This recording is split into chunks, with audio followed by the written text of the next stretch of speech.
السلام علیکم ورحمۃ اللہ وبرکاتہ۔ اعوذ باللہ من الشیطان الرجیم، بسم اللہ الرحمن الرحیم۔ الیوم اکملت لکم دینکم واتممت علیکم نعمتی ورضیت لکم الاسلام دینا۔ جی ناظرین، آج کی جو ویڈیو ہے اس کا ٹاپک، اس کا موضوع یہ ہے، آیا کہ قبروں کے اوپر مجاور بن کر بیٹھنا، قبروں کے اوپر عرس لگانا، قبروں کے اوپر میلے لگانا، قبروں کے اوپر چادریں چڑھانا، کیا ان چیزوں کا شریعت کے ساتھ کوئی تعلق ہے؟ اسی وجہ سے ناظرین آج کی ہماری گفتگو ہوگی، اور آپ کو چند علماء کی گفتگو سنوائیں گے۔ ان کے اندر بریلوی مکتب فکر کے بھی ہوں گے اور دیوبند کے بھی ہوں گے۔ تو ناظرین لیکن یہاں پہ یہ بات کرتا چلوں، بڑے دکھ کے ساتھ یہ بات کر رہا ہوں، بیچ میں ہم ایک ایسا بندہ آپ کو دکھائیں گے جو استغفر اللہ کہہ رہا ہے کہ آپ پھر رب العالمین کے قرآن کو کیوں غلاف چڑھاتے ہو، تو ایسے ہی ہم اپنے مزار کو چڑھاتے ہیں، استغفر اللہ معاذ اللہ۔ اب ناظرین گفتگو تو آپ نے خود ہی سن لینی ہے، لیکن یہاں پہ ایک بات کہہ دوں ناظرین، جہاں پہ شرک ہو وہاں پہ عقل نہیں ہوتی، اور جہاں پہ عقل ہو وہاں پہ شرک نہیں ہوتا۔ شرک جو ہے نا، شرک، اس کی معافی نہیں ہے۔ تو خیر ناظرین، ہم بڑھتے ہیں ویڈیو کی طرف، پھر انشاءاللہ ناظرین آگے ہم بھی گفتگو کریں گے۔ تو ناظرین آپ نے کمنٹس کے اندر اپنی رائے دینی ہے، اور جو مین بات میں کرتا ہوتا ہوں، آپ میرے بھائی ہیں، آپ نے میری اصلاح بھی کرنی ہے، اور اگر آپ کے پاس قرآن حدیث کے مطابق علم ہے تو آپ نے کمنٹس کے اندر ضرور بتانا ہے۔ تو آئیے ناظرین مل کے ویڈیو اتنا نہیں جھکنا جتنا بندہ رکوع میں جاتے ہوئے جھکتا ہے۔ آپ کھڑے رہیں، فاتحہ شریف پڑھیں۔ اس زمانے کے اندر کچھ لوگ ایسے تھے کہ جو مزارات کو سجدہ کرنے لگ گئے تھے، تو اعلیٰ حضرت فرمانے لگے کہ مزار کو تعظیمی سجدہ کرنا حرام ہے، اور کسی نے خدا سمجھ کے کیا تو مشرک ہو گیا، اور طواف کرنا بھی قبر کا حرام ہے۔ اعلیٰ حضرت فرماتے ہیں قبر پہ چادر ایک ڈالنی ہے، مزار پہ زیادہ نہیں ڈالنی۔ کتنی جی؟ تو جی ٹولا نہ لا رہی ہوندی ہے کہ ادھروں ایک، پھر ادھروں ایک، پھر ادھروں، بھئی ایک چادر۔ اعلیٰ حضرت فرماتے ہیں ایک چادر جائز ہے، ہاں پرانی ہو گئی، کہیں چلی گئی، پھٹ گئی، کچھ ہو گیا تو پھر دوسری چادر ڈالنی جائز ہے۔ دیکھو میں کیا بیان کر رہا ہوں، اس کو سمجھو۔ اعلیٰ حضرت بریلوی سے کسی نے پوچھا کہ قبر کے اوپر جا کے کوئی مٹھائی، کوئی چیز قبر کے اوپر ڈال دیں جانوروں کے لیے؟ آپ کا نہیں مجھے پتا، لیکن میں نے دیکھا ہے کہ لوگ نا مسور کی دال لے جاتے ہیں قبرستان، جا کے ڈالتے ہیں۔ تو اعلیٰ حضرت سے پوچھا کہ حضور یہ جائز ہے؟ آپ فرمانے لگے یہاں ڈالنے کا مقصد ہی کوئی نہیں، یہ کوئی رسم ہے؟ حضور پھر کیا کریں؟ فرمانے لگے یہی مسور کی دال لے جا کے، یا جو چیز تم نے یہاں ڈالنی ہے وہ کسی غریب کو دو، وہ کھائے گا تو اللہ مرنے والے کو ثواب عطا کرے گا۔ تو وہ جو لوگوں میں قباحتیں پیدا ہو رہی تھی، مزار کو سجدہ نہیں کرنا، چادر ایک ڈالنی ہے، فرماتے ہیں 4 ہاتھ قبر سے دور کھڑے رہ کے فاتحہ پڑھنی، 4 ہاتھ دور، اور اللہ کی ذات کے بارے میں وہ لفظ بولنے جو اس کے شایان شان ہو۔ یہ اعلیٰ حضرت کی تعلیم ہے۔ اللہ، کچھ لوگ کہتے ہیں اللہ میاں، کہتے ہیں نا اللہ تے میاں بندے نو بھی آپ چھڑ دے لیں۔ اعلیٰ حضرت فاضل بریلوی سے پوچھا کہ اللہ کو میاں کہہ لیں؟ تو فرمانے لگے میاں کے 3 معنی، 2 معنی ٹھیک نہیں، ایک معنی ٹھیک ہے۔ تو آپ فرمانے لگے رب کے لیے وہ لفظ استعمال کرنا جس کے سارے مفاہیم ٹھیک ہو، اس کے سارے معنی ٹھیک، لہذا اللہ تعالیٰ کہو، اللہ جل جلالہ کہو، اللہ جل شانہ کہو، اللہ عز و جل کہو، لیکن اللہ میاں کہنے کی اجازت۔ اور میری باتوں کی سمجھ آ رہی ہے آپ کو؟ میں بڑی آسان کر کے باتیں کر رہا ہوں، آپ سمجھیں۔ تو ہم لوگوں نے یہ کرنا ہے کہ ہم نے یہ چیزیں سیکھنی ہے۔ اللہ میاں کہنے کیا ضرورت ہے؟ اللہ تعالیٰ کہیں، اللہ جل جلالہ کہیں، اللہ جل شانہ کہیں۔ اعلیٰ حضرت بریلوی سے کسی نے کہا کہ بزرگوں کی تصویریں بطور تبرک کے رکھ لیں گھر میں۔ میری بات پہ توجہ ہے آپ حضرات کی؟ اب دیکھیں نا، فکر رضا بیان کرنی ہے تو صحیح کر کے کرنی ہے نا جی۔ بزرگوں کی تصویریں رکھ لیں گھر میں، اللہ خیر کرے۔ اب لوگوں نے پیر صاحب کی فوٹو لگائی ہوتی ہے سین میں، اور تبرک سمجھتے ہیں اس کو۔ حضور تصویر رکھ لیں تو اعلیٰ حضرت فرماتے ہیں کہ حضرت اسماعیل اور ابراہیم کی کچھ خیالی تصویریں خانہ کعبہ کے اندر بنائی گئی تھیں ہاتھ کے ساتھ، اور لوگ اس کو تبرک سمجھتے تھے، حالانکہ وہ اصل تصویریں نہیں تھیں، لیکن فتح مکہ کے موقع پر میرے نبی نے انہیں بھی مٹانے کا حکم دے دیا تھا۔ تو ضرورت کے لیے چلیں، کچھ لوگوں نے قول کیا اس کے جائز ہونے کا، حالات اس طرح کے ہیں کہ ماحول اور ہو گیا ہے، لیکن بزرگ کی فوٹو بطور تبرک لگانا۔ سجدہ قبور اور طواف قبور بالاتفاق حرام ہے، اس میں کوئی دوسری رائے نہیں ہے۔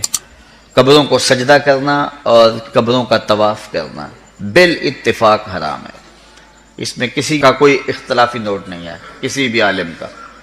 اور تیسری چیز فرمایا کہ بوسہ قبور اس میں اختلاف ہے، مختلف ہی ہے، لیکن احوط یہ ہے، احتیاط اسی میں ہے کہ نہ دیا جائے۔ یعنی قبروں کے بوسے کے بارے میں کچھ علماء قائل ہیں، کچھ علماء نہیں قائل، لیکن اعلیٰ حضرت فرماتے ہیں کہ دور موجود میں یہ ہے کہ احتیاط اسی میں ہے کہ بوسہ قبور نہ دیا جائے، لیکن فرمایا کہ اس کے باوجود بھی کچھ لوگوں کی خاص کیفیت ہوتی ہے، تو وہ مناسب حال ہوتا ہے تو فتویٰ اس حال کے مطابق ہوگا۔ اور اس کی دلیل، جنہوں نے قبروں کو چومنے کی دلیل لی ہے، انہوں نے حضرت ابو ایوب انصاری اور حضرت بلال بن رباح رضی اللہ تعالیٰ عنہ کا عمل لیا ہے۔ حضرت ابو ایوب انصاری حضور کے روضے پہ، حضور کی قبر پہ ایسے بازو پھیلا کے جو ہے وہ بوسے کر رہے تھے کہ مروان آیا تو اس نے دیکھا اور اس نے پوچھا کون ہے، اور اس کے لہجے میں کڑک تھی اور انداز یہ تھا کہ یہ کیا کر رہے ہو؟ تو جو شخص اس طرح قبر پہ لیٹا ہوا تھا اس نے سر اٹھایا، فائزہ ہوا شیخ ابو ایوب انصاری۔ تو سر اٹھانے والے حضرت ابو ایوب انصاری صحابی رسول تھے، تو مروان کی آنکھوں میں آنکھیں ڈال کے کہنے لگے میں کسی پتھر کو نہیں پوج رہا، اپنے آقا کی قبر کو چوم رہا۔ تو یہ دلیل انہوں نے لی ہے، لیکن یہ دلیل اس صورت میں بن رہی ہے کہ یہ ان کی خاص کیفیت تھی۔ تو اگر باپ کی قبر پہ، ماں کی قبر پہ بندہ جاتا ہے اور اس طرح بے خودی کی کیفیت ہو جاتی ہے تو وہاں اگر چوم لے تو حرج نہیں ہوگا، لیکن عمومی طور پہ اعلیٰ حضرت نے جو موقف دیا ہے کہ وہ مزارات پہ جائیں تو احوط یہ ہے کہ بوسہ نہ دیا جائے، کیونکہ بوسہ دینے کے لیے آپ کو نیچے جھکنا پڑے گا، اور آپ بوسہ دے رہے ہوں گے تو کسی کو یہ گمان ہو سکتا ہے کہ یہ سجدہ کر رہا ہے، لہٰذا کسی کو بدگمانی سے بھی بچانا لازم اور ضروری ہے۔ اس لیے فرمایا احتیاط اسی میں ہے کہ قبروں کو بوسہ نہ دیا جائے۔ داتا علی حجویری رحمۃ اللہ علیہ کا بھی عرص پاک ہوا، آج سید اعلیٰ حضرت کا عرص پاک ہے۔ اسی طرح اولیاء کرام کا اس ماہ مقدس کے اندر عرس منائے جاتے ہیں، تو یہ اولیاء کا مہینہ ہمارے عرف عام کے اندر ان کو اولیاء کا مہینہ بھی کہا جاتا ہے۔ لہذا اس مناسبت سے میں چند اعتراضات اور ان کے جوابات آپ کے سامنے پیش کروں گا۔ حضرات ذی وقار، سب سے پہلا اعتراض، جب بزرگوں کا عرس آتا ہے تو ان آراس کے موقع پر ان کے مزار پر انوار کے اوپر چادریں چڑھائی جاتی ہیں۔ کیوں جی، آپ کے علاقے میں بھی لوگ چادریں لے کر جاتے ہیں۔ داتا علی لاہوری رحمۃ اللہ تعالی علیہ کے مزار کے اوپر چادریں چڑھاتے ہیں، تو داتا علی حجویری کے مزار کے اوپر چادر چڑھائی، اعلیٰ حضرت کا عرس ہے، ان کے مزار کے اوپر بھی لوگ چادریں چڑھاتے ہیں۔ تو ایک کسی نے سوال کر دیا کہ مولانا صاحب، کیا اللہ کے ولیوں کو سردی لگتی ہے جو اللہ کے ولیوں کے مزار کے اوپر غلاف چڑھا دیا؟ کیا داتا علی حجویری کو سردی لگتی ہے؟ کیا اعلیٰ حضرت فاضل بریلی کو سردی لگتی ہے جو ان کی قبر کے اوپر غلاف چڑھا دیا؟ بہاؤالدین زکریا ملتانی کے مزار کے اوپر غلاف چڑھا دیتے ہو، کیا ان کو سردی لگتی ہے؟ تو ایک آبجیکشن کیا جاتا ہے، ایک اعتراض کیا جاتا ہے۔ اب اس اعتراض کے دو جواب، پہلا تو الزامی جواب، دوسرا تحقیقی جواب۔ الزامی جواب تو یہ ہے کہ جو کہتے ہیں کہ اللہ کے ولیوں کو سردی لگتی ہے جو ان کے مزار کے اوپر غلاف چڑھا دیا، تو آپ ان کو الزامی سوال ان کے اوپر کر سکتے ہیں کہ قرآن کو سردی لگتی ہے جو گھر میں قرآن کے اوپر غلاف چڑھا رکھا ہے؟ بھئی گھر کے اندر قرآن پر غلاف چڑھاتے ہو کہ نہیں؟ غلاف چڑھاتے ہیں نا، تو کیا قرآن کو سردی لگتی ہے؟ اور نہیں لگتی، لگتی ہے یا نہیں لگتی؟ نہیں لگتی، تو پھر کیوں غلاف چڑھا دیا؟ اب جو آبجیکشن کر رہا ہے، جو اعتراض کر رہا ہے، اس نے گھر کے اندر قرآن کے اوپر غلاف چڑھا رکھا ہے۔ یہ تو ہو گیا الزامی جواب۔ بیت اللہ کی دیواروں کو سردی لگتی ہے جو بیت اللہ پر غلاف چڑھا رکھا ہے۔ بیت اللہ کی دیواروں پر غلاف ہے کہ نہیں؟